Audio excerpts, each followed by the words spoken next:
कभी सोचा है कि एक छोटी सी चिंगारी एक कंपास को कैसे हिला सकती है? आज ना हम साइंस के इतिहास के उस एक पल में वापस जा रहे हैं जहां दो सबसे बड़ी ताकतें, इलेक्ट्रिसिटी और मैग्नेटिज्म, अचानक से टकरा गईं और इस टक्कर ने हमारी दुनिया को हमेशा हमेशा के लिए बदल दिया। तो चलिए कहानी की शुरुआत उस सवाल से करते हैं जिसने 19वीं सदी के वैज्ञानिकों की नींद उड़ा रखी थी। सवाल यह था कि क्या बिजली, मतलब वो चंचल चिंगारियों और करंट, और मैग्नेटिज्म यानी कंपास की सुइयों का वो शांत खिंचाव, क्या इनमें कोई कनेक्शन है? क्या पर्दे के पीछे कोई गहरा राज छुपा था? तो हमारी कहानी के पहले हिस्से के लिए हमें उस दौर में जाना होगा जब इलेक्ट्रिसिटी और मैग्नेटिज्म तो बिल्कुल अलग अलग दुनियाएं थी। अरे पड़ोसी तो छोड़िए, ऐसा लगता था जैसे ये दो अलग अलग यूनिवर्स में मौजूद हों। कम से कम उस जमाने के वैज्ञानिकों को तो यही लगता था। तो इसको ऐसे समझिए, एक तरफ थी बिजली, कभी एकदम वाइल्ड अनकंट्रोल्ड चिंगारियों जैसी, तो कभी बैटरी से निकलने वाले एक स्टेडी फ्लो की तरह, और दूसरी तरफ था मैग्नेटिज्म, कंपास की सुई का वो शांत डिपेंडेबल खिंचाव जो हमेशा नॉर्थ की तरफ ही इशारा करता था। दो बिल्कुल अलग ताकतें, दो बिल्कुल अलग नियम। किसी ने सोचा भी नहीं था कि ये दोनों रास्ते कभी एक दूसरे को काटेंगे। लेकिन फिर कहानी में आता है एक जबरदस्त ट्विस्ट। एक इंसान, एक लेक्चर और एक बिल्कुल अनएक्सपेक्टेड ऑब्जर्वेशन, जिसने इन दो अलग अलग दुनियाओं को हमेशा के लिए एक साथ जोड़ दिया। चलिए उस पल में चलते हैं। साल है 1820। डेनमार्क के एक फिजिसिस्ट हांस क्रिश्चियन ओयरस्टेड एक लेक्चर दे रहे हैं। माहौल बिल्कुल वैसा ही है जैसा किसी भी यूनिवर्सिटी लेक्चर में होता है। चाक की धूल है, स्टूडेंट्स की हल्की हल्की फुसफुसाहट है। किसी को अंदाजा तक नहीं था कि कुछ ही पलों में इतिहास लिखा जाने वाला है। और फिर वो हुआ। ओस्टेड ने एक तार से करंट पास किया। एक स्टैंडर्ड सा डेमोन्स्ट्रेशन था, लेकिन पास में ही बस यूं ही एक मैग्नेटिक कंपास रखा हुआ था। और जैसे ही करंट ऑन हुआ, कुछ कमाल का हुआ। कंपास की सुई हिल गई। वो अब नॉर्थ की तरफ नहीं, बल्कि उस तार की तरफ इशारा कर रही थी। एक पल के लिए तो ऐसा लगा जैसे बिजली ने नेचर के सारे नियम तोड़ दिए हों। लेकिन ये सिर्फ एक तुक्का नहीं था जिससे नजरअंदाज कर दिया जाता। ओर्स्टेड ने सुई की उस छोटी सी हरकत को देखा और वो समझ गए कि उन्होंने कुछ बहुत बड़ा खोज लिया है। तो आखिर उन्होंने क्या पता लगाया था? और ये रहा वो कंक्लूजन जिसने सब कुछ बदल के रख दिया। जब किसी तार से बिजली बहती है तो वो अपने चारों ओर एक इनविजिबल फोर्स फील्ड बनाती है, एक मैग्नेटिक फील्ड। ये सिर्फ एक थियरी नहीं थी, ये तो एक पुल था जो विज्ञान की दो ऐसी दुनियाओं को जोड़ रहा था जिन्हें हमेशा से अलग समझा जाता था।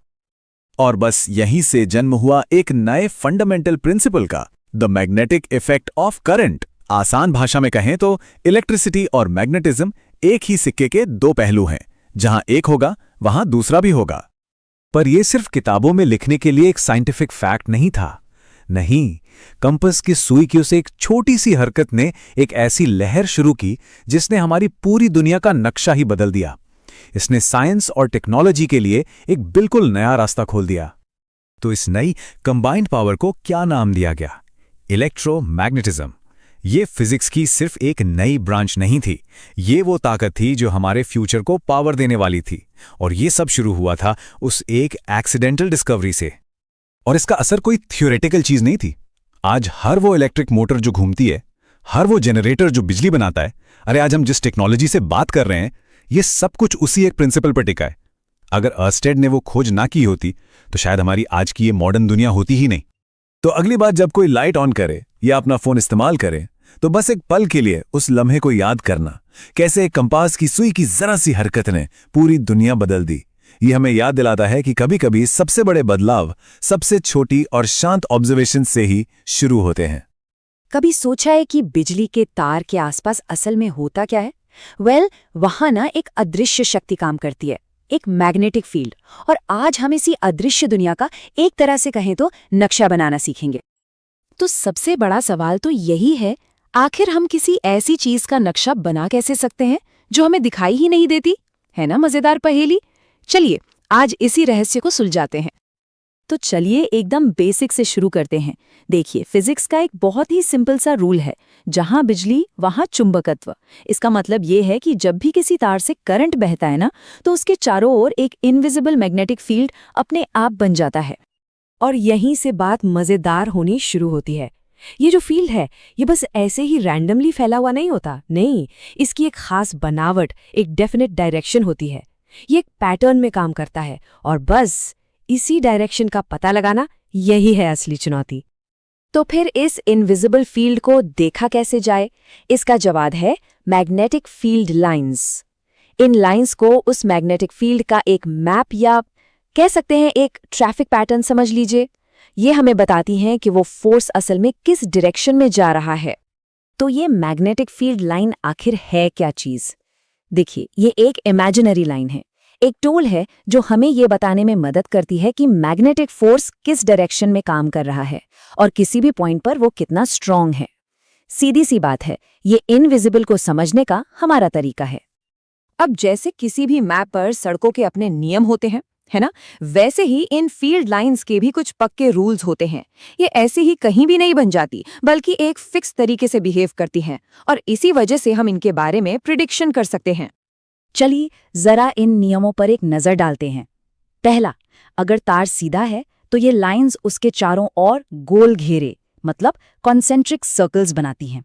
दूसरा, जहां ये लाइंस पास पास होती हैं वहां फील्ड ज्यादा स्ट्रांग होता है। और सबसे इंपॉर्टेंट रूल, ये लाइंस कभी भी एक दूसरे को काटती नहीं हैं। सोचकर देखिए, अगर ये काटती तो एक ही पॉइंट पर मैग्नेटिक कंपास को दो दो डायरेक्शंस दिखानी पड़ती, जो कि इम्पॉसिबल है। अच्छा, तो ये तो समझ आ गया कि लाइंस गोल घेरों में होती हैं, पर असली सवाल तो अब भी अपनी जगह पर है। ये घेरे घूम किस तरफ रहे हैं, क्लॉकवाइज या एंटी क्लॉकवाइज? डायरेक्शन के बिना तो हमारा मैप अधूरा है ना? और बस इसी पहेली को सुलझाने के लिए आता है हमारा आज का hero, right hand thumb rule. ये एक इतनी सिंपल सी ट्रिक है जिसके लिए सिर्फ अपने हाथ की जरूरत है। चलिए इसे अभी करके देखते हैं। अपना दाहिना हाथ आगे लाइए। अब इमेजिन करिए कि एक तार को पकड़ रखा है जिसमें करंट ऊपर की तरफ जा रहा है। तो अंगूठे को करंट की डायरेक्शन में यानी ऊपर की तरफ रखिए। अब अपनी उंगलियों को मोड़िए जैसे तार को पकड़ रहे हो। बस जिस डायरेक्शन में उंगलियां घूम रही हैं ना, वही है मैग्नेटिक फील्ड की डायरेक्शन। है ना कमाल की चीज? तो इस रूल को याद रखने का सबसे आसान तरीका पता है क्या है? अंगूठा, ये हमेशा करंट की डायरेक्शन दिखाता है और मुड़ी हुई उंगलियां वो उस मैग्नेटिक फील्ड की डायरेक्शन को दिखाती हैं जो करंट के चारों ओर बन रहा है। Thumb equal to current, fingers equal to field. बस इतना सिंपल है ये।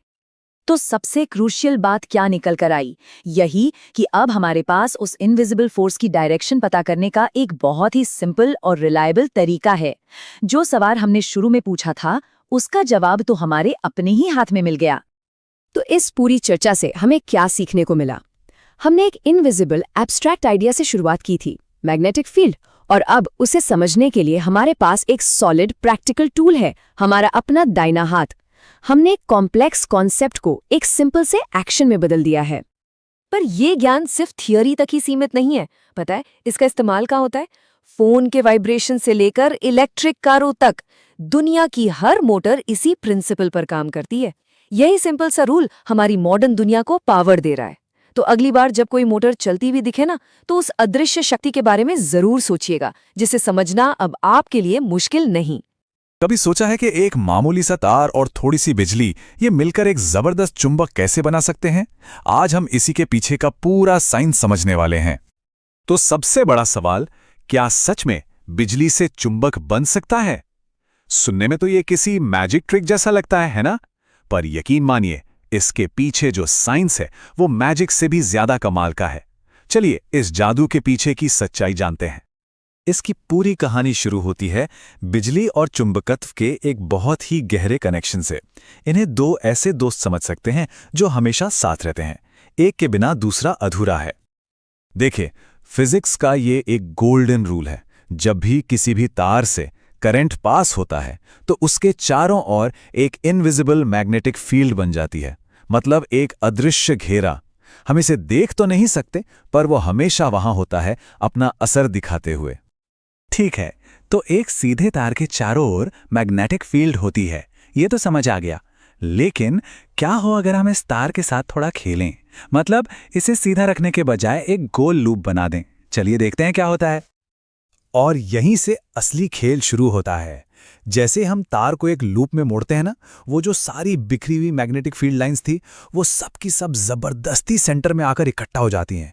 ये देखने में एक छोटा सा चेंज है, पर इसका असर बहुत बड़ा है।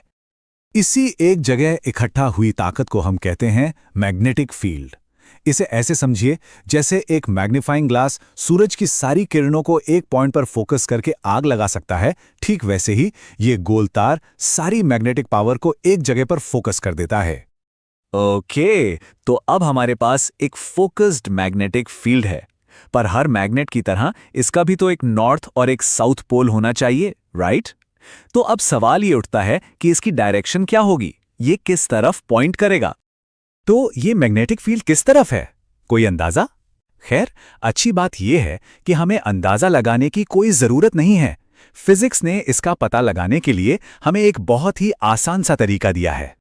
इसे कहते हैं राइट हैंड ग्रिप रूल। और ये इतना सिंपल है ना, बस इमेजिन कीजिए कि तार को अपने दाहिने हाथ में पकड़ा है और अंगूठा करंट की डायरेक्शन में है। अब उंगलियों को मोड़िए, बस जिस डायरेक्शन में उंगलियां घूम रही हैं वही है मैग्नेटिक फील्ड की डायरेक्शन। है ना एकदम कमाल की ट्रिक? तो एक लूप तो ठीक है, पर अगर हमें और ज्यादा पावर चाहिए तो क्या होगा अगर एक लूप के बजाय हम बहुत सारे लूप्स एक साथ लगा दें? चलिए देखते हैं कि इस पावर को और कैसे बढ़ाया जा सकता है। यह आइडिया बहुत पावरफुल है।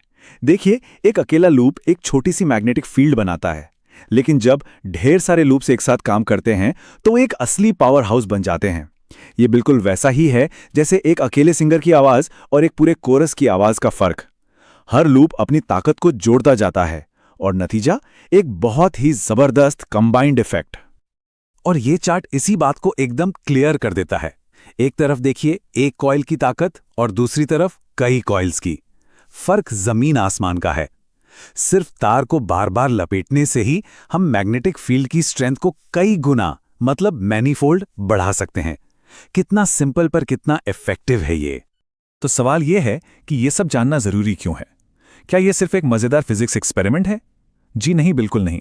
यह सिद्धांत हमारी रोज की जिंदगी में इतना ज्यादा घुसा हुआ है कि सुनकर हैरानी होगी।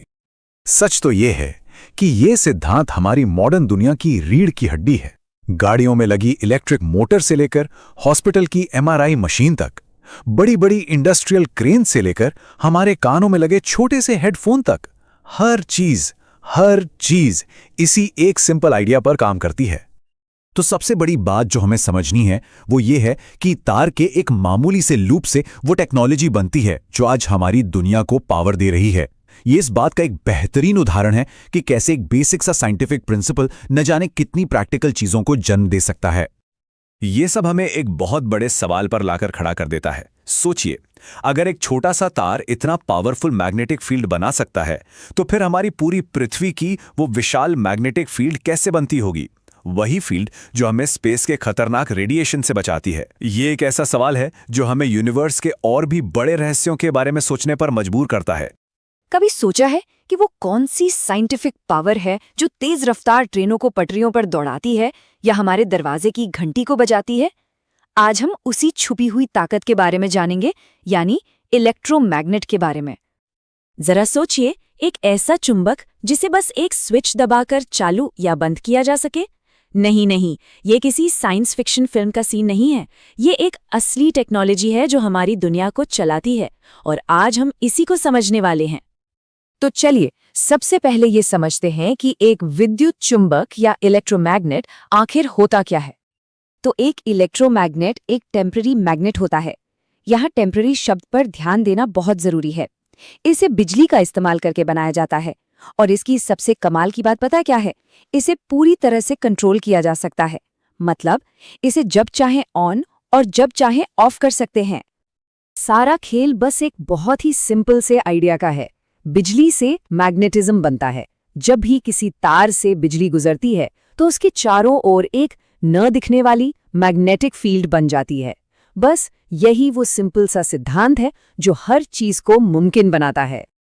अच्छा, तो ये तो समझ आ गया कि ये होता क्या है, पर सवाल ये है कि ये बनता कैसे है, और ये जानकर हैरानी होगी कि ये कितना आसान है। देखिए, इसके लिए बस दो बहुत ही सिंपल चीजें चाहिए। सबसे पहले लोहे का एक टुकड़ा लीजिए, जैसे कोई मामूली कील, और उसके चारों ओर एक इंसुलेटेड तार लपेट दीजिए। फिर उस तार से बिजली पास कीजिए और बस जैसे ही करंट बहता है वो कील एक पावरफुल चुंबक बन जाती है। और मजे की बात यह है कि इसकी ताकत बढ़ाना भी बहुत आसान है। या तो तार की घेरे बढ़ा दीजिए या फिर करंट को और तेज कर दीजिए। और यही तो इसका असली जादू है। जैसे ही बिजली बंद की जाती है, चुंबक की ताकत गायब हो जाती है। ये जो ऑन ऑफ वाला कंट्रोल है ना, यही इलेक्ट्रोमैग्नेट्स को इतना ज्यादा काम का बनाता है। तो ठीक है, इसके पीछे की साइंस तो हमने समझ ली, लेकिन इसका हमारी असल दुनिया में क्या काम है? भाई, इसके इस्तेमाल इतने ज्यादा हैं कि शायद अंदाजा लगाना भी मुश्किल हो। कुछ सबसे आम एग्जाम्पल्स की बात करें तो इसमें भारी भरकम क्रेनें, हमारे घरों में लगी इलेक्ट्रिक बेल्स और रिले जैसे कॉम्प्लेक्स इलेक्ट्रॉनिक स्विच शामिल हैं। चलिए एक एक करके इन सबको जरा करीब से देखते हैं। कभी उन बड़ी बड़ी क्रेनों के बारे में सोचा है जो कबाड़ खानों में भारी भरकम लोहा उठाती हैं? वो बहुत ही पावरफुल इलेक्ट्रोमैग्नेट्स का इस्तेमाल करती हैं। भारी मेटल या कारों को उठाने के लिए वो मैग्नेट को ऑन करती हैं और फिर सही जगह पर गिराने के लिए बस उसे ऑफ कर देती हैं। कितना सिंपल है। अच्छा, एक और बहुत कॉमन एग्जाम्पल है हमारे घरों की डोरबेल।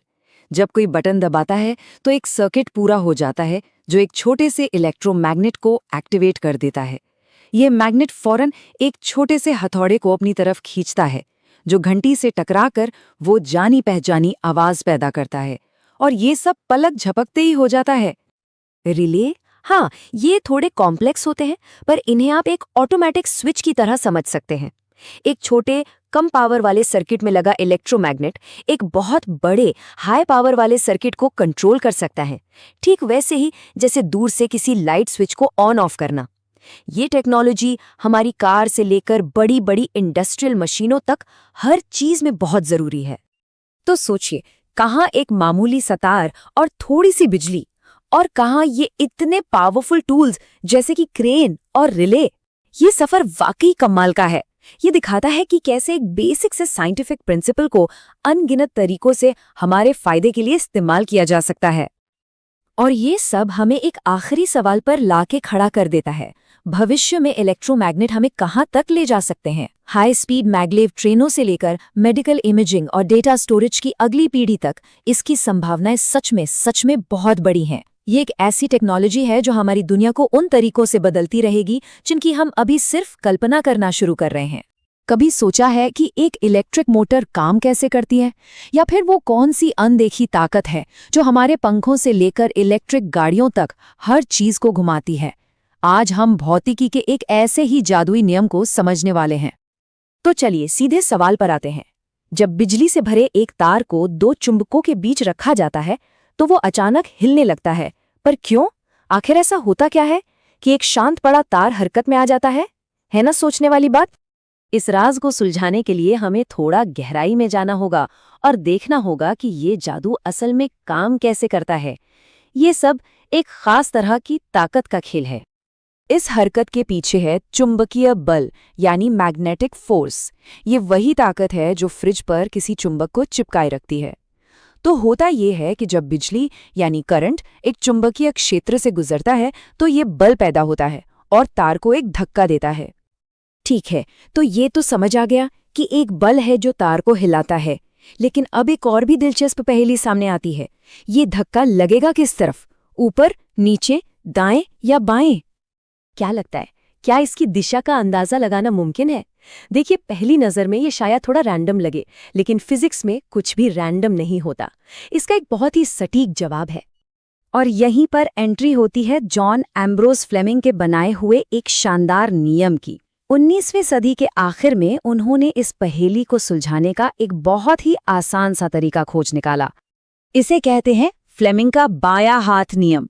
जी हाँ, ये कोई मुश्किल फॉर्मूला नहीं है, बल्कि अपने ही बाएं हाथ की 3 उंगलियों का इस्तेमाल करके बल की दिशा बताने का एक जीनियस तरीका है। चलिए इसे करके देखते हैं। तो इस कमाल के नियम को इस्तेमाल कैसे किया जाए? बहुत ही आसान है। बस अपना बायां हाथ तैयार रखिए और इन स्टेप्स को फॉलो कीजिए।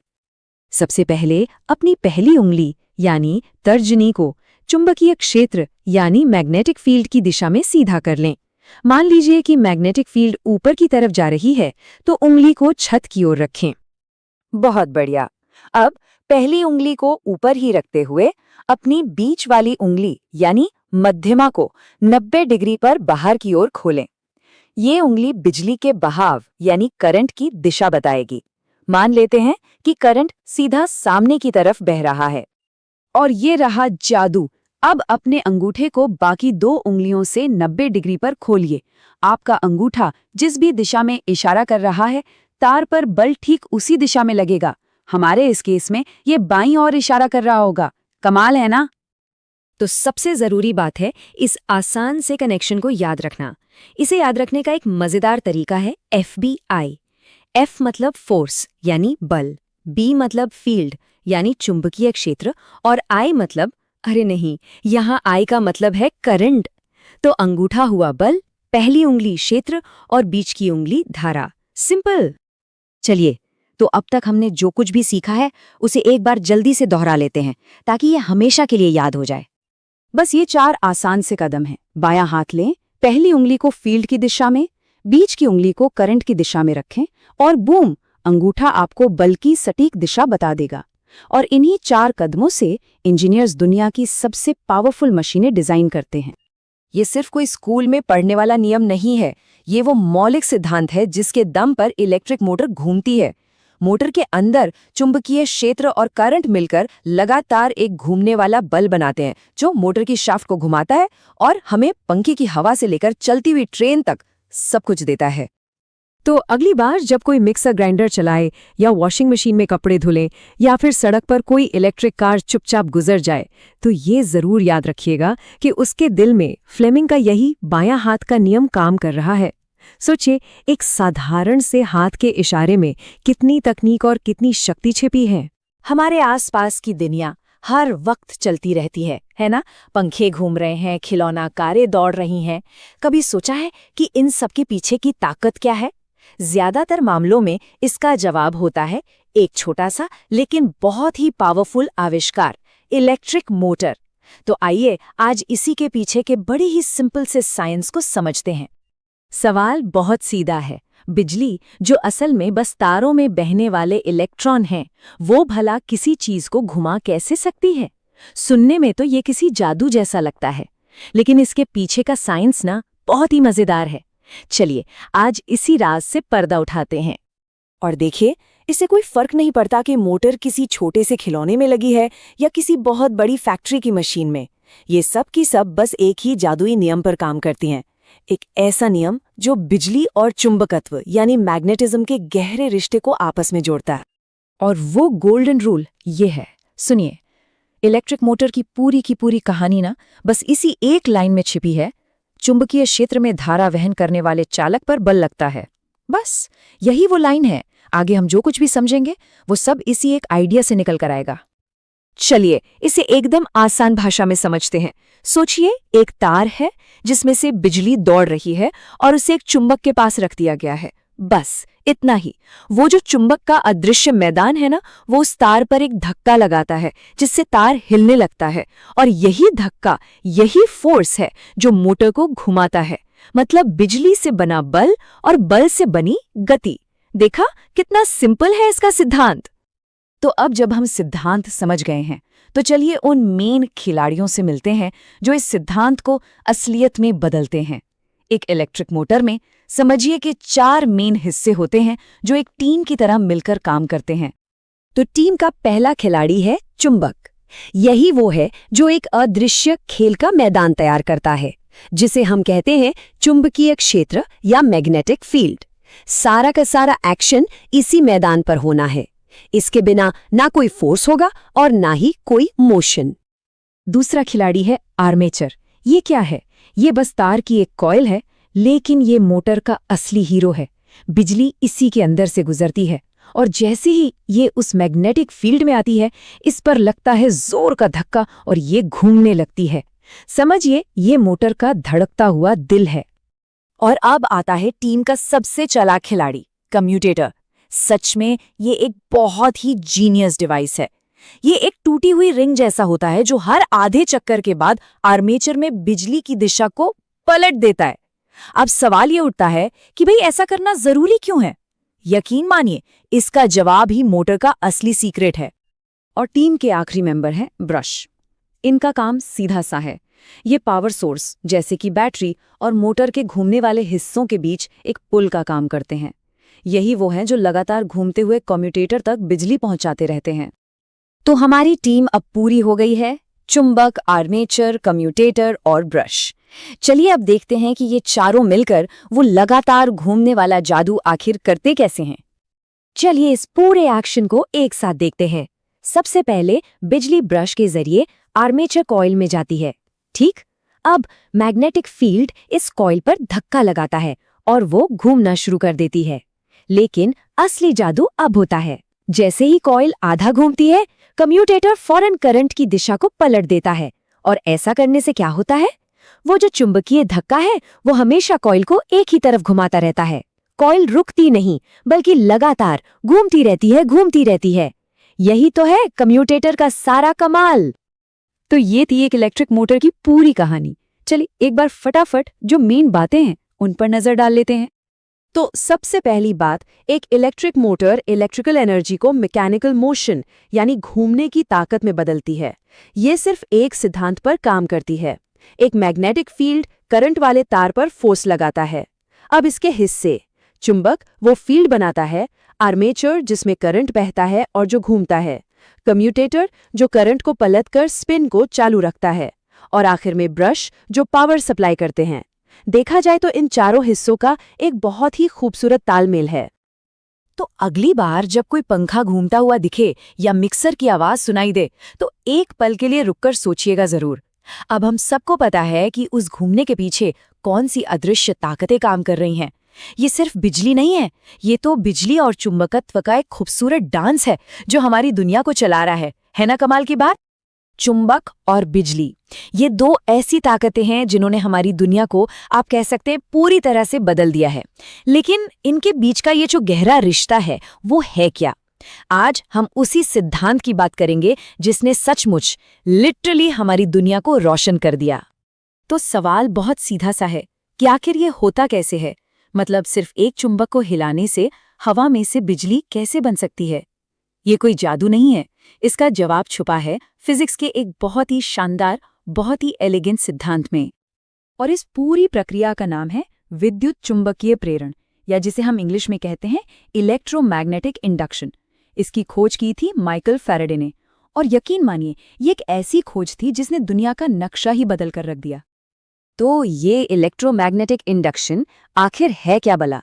देखिए, अगर इसे बिल्कुल आसान भाषा में समझें तो बस इतना है कि अगर किसी तार के पास जो मैग्नेटिक फील्ड है उसने कोई बदलाव लाया जाए तो उस तार में अपने आप बिजली दौड़ने लगती है। बस इतना ही है, यही है इसका कोर आइडिया। पर ये जो बदलता हुआ चुंबकीय क्षेत्र है, इसका असली मतलब क्या है? इसको ठीक से समझने के लिए हमें एक और कॉन्सेप्ट को समझना होगा, एक ऐसा बल क्षेत्र जो दिखाई नहीं देता। और वो कॉन्सेप्ट है चुंबकीय फ्लक्स। प्रेरण या इंडक्शन को समझने के लिए चुंबकीय फ्लक्स को समझना बेहद जरूरी है। अच्छा, चुंबकीय फ्लक्स को ऐसे सोच सकते हैं जैसे किसी खिड़की से आने वाली बारिश की बूंदें हों। फ्लक्स हमें ये बताता है कि किसी तार के घेरे के अंदर से कितनी मैग्नेटिक फील्ड लाइंस गुजर रही हैं। जितनी ज्यादा लाइनें अंदर से जाएंगी उतना ज्यादा फ्लक्स होगा। चलिए इसको एक उदाहरण से देखते हैं। मान लीजिए एक चुंबक तार की कुंडली से काफी दूर रखा है, तो जाहिर है बहुत कम मैग्नेटिक फील्ड लाइनें उसके अंदर से गुजरेंगी। तो ये क्या हुआ? ये हुआ लो मैग्नेटिक फ्लक्स। और अब जैसे ही उस चुंबक को पास लाया जाता है तो ज्यादा से ज्यादा फील्ड लाइंस उस कुंडली को पार करने लगती हैं। ये हो गया हाई मैग्नेटिक फ्लक्स। मतलब चुंबक को हिलाने से हमने फ्लक्स को लो से हाई कर दिया, हमने उसे बदल दिया। और दोस्तों, यही इस पूरे खेल की सबसे जरूरी बात है। करंट पैदा करने के लिए सिर्फ फ्लक्स का होना काफी नहीं है, बल्कि उसका बदलना जरूरी है। ये बदलाव, ये चेंज ही वो ट्रिगर है जिससे बिजली पैदा होती है। और ये बदलाव हमें सीधे माइकल फैराडे के पहले नियम तक ले आता है, जिसे हम कहते हैं फैराडे का प्रेरण का नियम। फैराडे ने हमें ये बताया कि जो करंट पैदा होगा उसकी ताकत इस बात पर निर्भर करेगी कि फ्लक्स को कितनी तेजी से बदला जा रहा है। जितना तेज बदलाव उतना ही शक्तिशाली करंट। सिंपल। तो ये प्रोसेस होता कैसे है, स्टेप बाय स्टेप समझते हैं। सबसे पहले चुंबकीय फ्लक्स बदलता है। इस बदलाव से तार में एक तरह का इलेक्ट्रिकल प्रेशर पैदा होता है जिसे हम वोल्टेज कहते हैं, और बस यही प्रेशर इलेक्ट्रॉन्स को धक्का देता है और करंट बहना शुरू हो जाता है। ठीक है, ये तो समझ आ गया कि करंट पैदा होगा और ये भी पता चल गया कि कितना होगा। पर एक सवाल अभी भी बाकी है, ये करंट बहेगा किस तरफ, क्लॉकवाइज या एंटी क्लॉकवाइज? इस दिशा वाली पहेली को सुलझाने के लिए आता है हमारा दूसरा हीरो, दूसरा नियम, लेंज का नियम। इसको ऐसे समझिए, अगर फैराडे का नियम हमें बताता है कि कितना करंट बनेगा, तो लेंज का नियम हमें बताता है कि वो किस तरफ बहेगा। ये दोनों मिलकर ही पूरी कहानी को कंप्लीट करते हैं। अब लेंज का नियम ना बहुत ही दिलचस्प है। ये कहता है कि जो करंट पैदा होता है वो थोड़ा कह सकते हैं जिद्दी होता है। वो हमेशा उसी बदलाव का विरोध करेगा, उसी चेंज को अपोज करेगा जिसकी वजह से वो खुद पैदा हुआ है। है ना कमाल की बात? एक तरह से इसे आप इलेक्ट्रिकल इनर्शिया या विद्युत की जड़ता भी कह सकते हैं। जैसे कोई भी चीज अपनी जगह पर रहना चाहती है, वैसे ही ये करंट भी किसी भी तरह के बदलाव को पसंद नहीं करता। तो अगर हम दोनों नियमों को एक साथ रखें तो तस्वीर क्या बनती है? फैराडे कहते हैं फ्लक्स बदलो और करंट पाओ, और लेंज कहते हैं हाँ बिल्कुल, पर वो करंट हमेशा उस बदलाव का ही विरोध करेगा। एक एक्शन है तो दूसरा उसका रिएक्शन। चलिए, तो अब तक जो भी हमने समझा है, इस पूरे सिद्धांत को एक बार जल्दी से समराइज कर लेते हैं। देखिए, विद्युत चुंबकीय प्रेरण की रेसिपी बहुत सीधी है। हमें एक कंडक्टर चाहिए, जैसे कि तार की कुंडली, एक मैग्नेटिक फील्ड चाहिए, और सबसे जरूरी चीज, उस मैग्नेटिक फील्ड के फ्लक्स को बदलना होगा। फैराडे का नियम इस बात की गारंटी देता है कि करंट बनेगा, और लेंज का नियम ये तय करता है कि वो करंट उस बदलाव से लड़ेगा। और ये सिद्धांत सिर्फ फिजिक्स की किताबों के लिए नहीं है। हमारे पावर प्लांट्स में जो विशाल टरबाइन घूमती हैं, इलेक्ट्रिक कारों के मोटर्स, यहाँ तक कि हमारे वायरलेस फोन चार्जर भी, सब कुछ इसी एक आसान से सिद्धांत पर काम करता है। ये हमारी आज की दुनिया की नींव है। तो जाते जाते बस एक सवाल के साथ छोड़ता हूँ। जरा सोचिए, अगर ये सिद्धांत कभी खोजा ही ना गया होता तो हमारी दुनिया आज कैसी होती? बिना बिजली के, बिना मॉडर्न टेक्नोलॉजी के, एक छोटे से वैज्ञानिक सिद्धांत ने वाकई में सब कुछ बदल दिया। कभी सोचा है एक बटन दबाते ही पूरा कमरा रोशन कैसे हो जाता है? चलिए आज उसी जादुई मशीन के बारे में बात करते हैं जो हमारी पूरी दुनिया को पावर देती है, इलेक्ट्रिक जनरेटर। सुबह उठने से लेकर रात को सोने तक हम कितनी ही चीजों के लिए बिजली पर निर्भर करते हैं। फोन, कंप्यूटर, घर की लाइट्स, सब कुछ। पर यह सवाल तो मन में आता है ना कि आखिर ये बिजली आती कहां से है? हाँ, वही एक सिंपल सा स्विच ऑन करना। यह हम दिन में न जाने कितनी बार करते हैं, लेकिन उस स्विच के पीछे एक कमाल की टेक्नोलॉजी और साइंस काम करती है जो उस एक सेकंड को मुमकिन बनाती है। तो ठीक है, चलिए मिलते हैं इस कहानी के हीरो से, इलेक्ट्रिक जनरेटर। कई लोग इसे डायनेमो के नाम से भी जानते हैं। यही वो डिवाइस है जो हमारे घरों और शहरों तक बिजली पहुंचाने का काम करता है। तो आखिर ये जनरेटर है क्या? बिल्कुल सिंपल शब्दों में कहें तो ये एक ऐसी मशीन है जो घूमने या चलने जैसी मैकेनिकल एनर्जी लेती है और उसे इलेक्ट्रिकल एनर्जी यानी बिजली में बदल देती है। सिंपल। लेकिन ये बदलाव होता कैसे है? अब जनरेटर कैसे काम करता है, ये समझने के लिए हमें पहले उस साइंटिफिक प्रिंसिपल को समझना होगा जिस पर यह पूरा कॉन्सेप्ट टिका हुआ है। इस पूरी टेक्नोलॉजी के सेंटर में एक प्रिंसिपल है जिसे कहते हैं इलेक्ट्रोमैग्नेटिक इंडक्शन।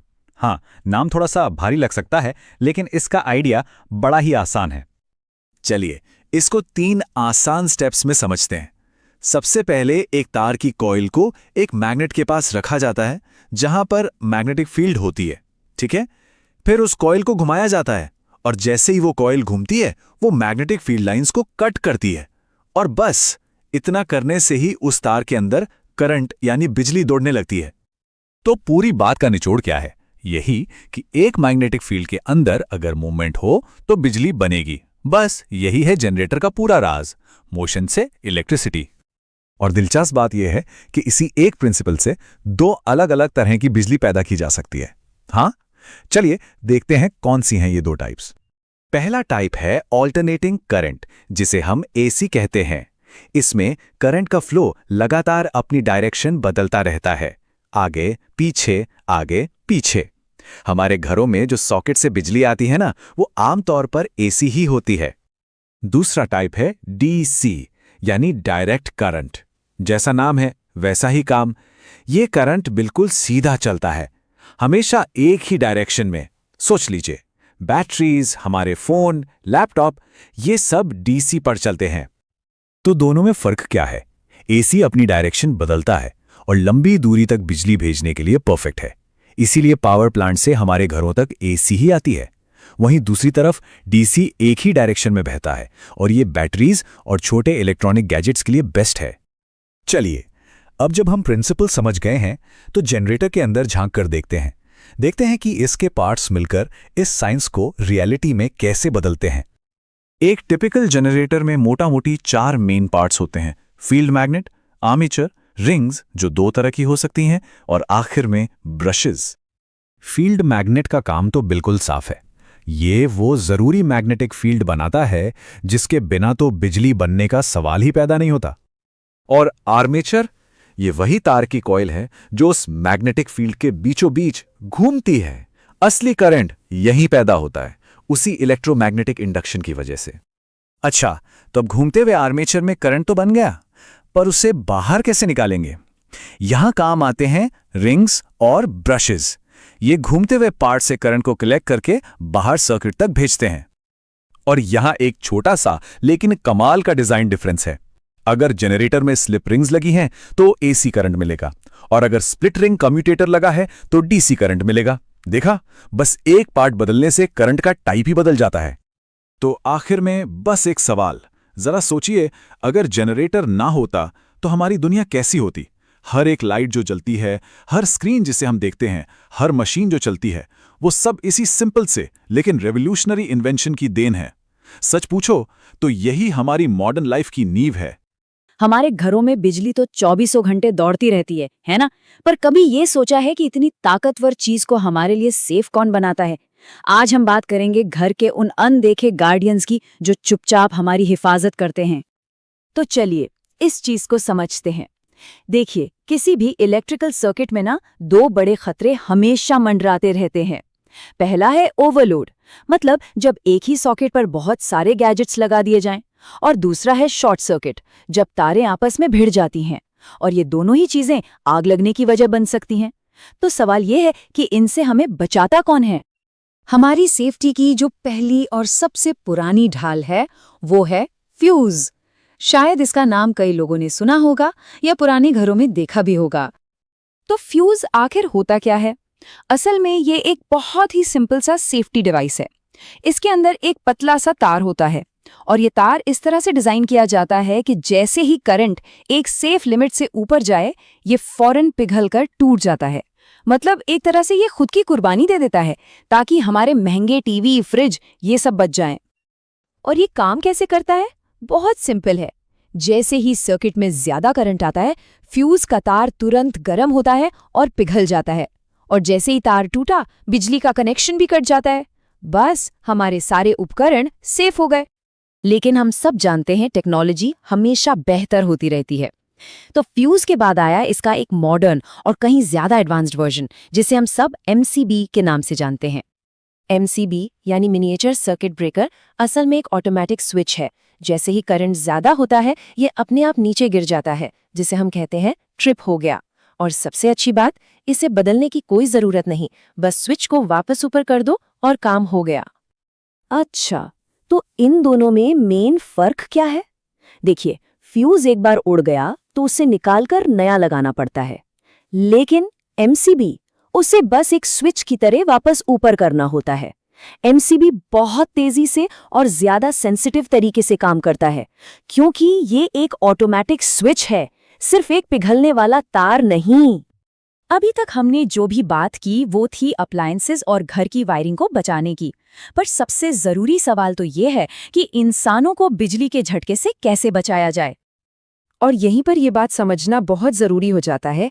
फ्यूज और MCB सर्किट को बचाते हैं और अर्थिंग इंसान को बचाती है।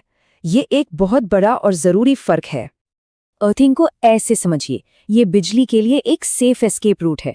मान लीजिए किसी अप्लायंस जैसे फ्रिज या वॉशिंग मशीन में कोई फॉल्ट आ गया और उसकी मेटल बॉडी में करंट दौड़ने लगा, तो अर्थिंग क्या करती है? वो उस खतरनाक करंट को फौरन पकड़कर सीधा जमीन के अंदर भेज देती है।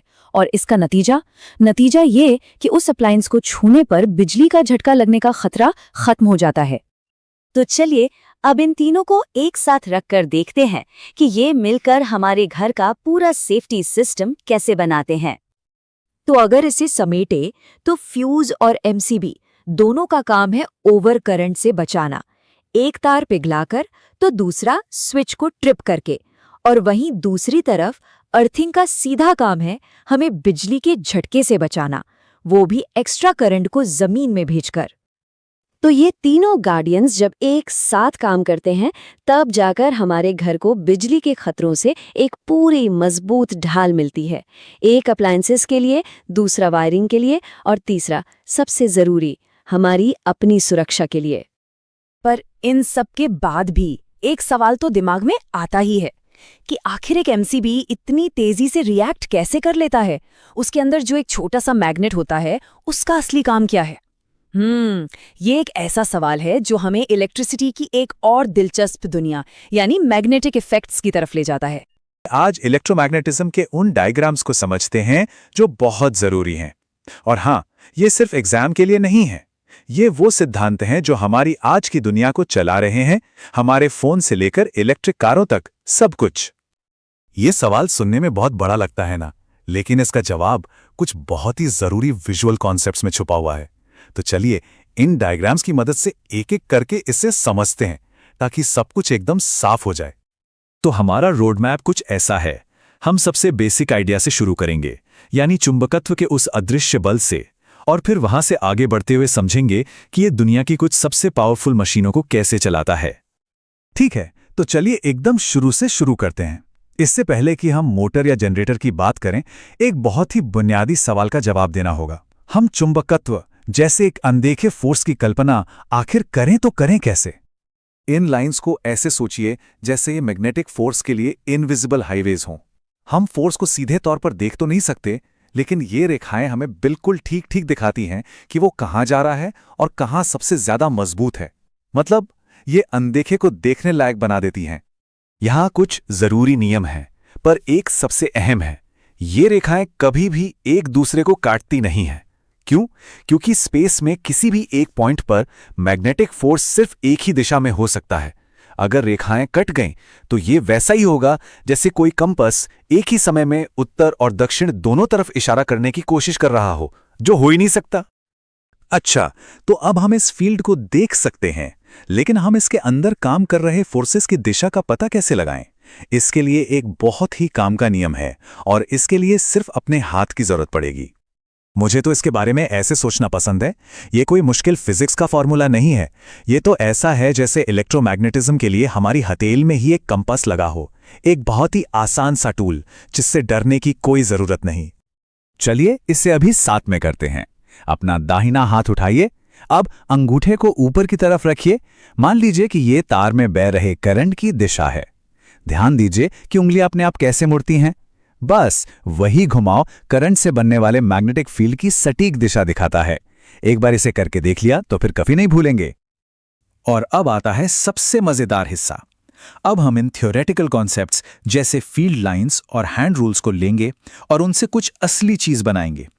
यहीं पर जो सिद्धांत हमने अभी सीखे हैं वो एक ऐसी मशीन में बदल जाते हैं जो असल में कुछ करती है, एक इलेक्ट्रिक मोटर।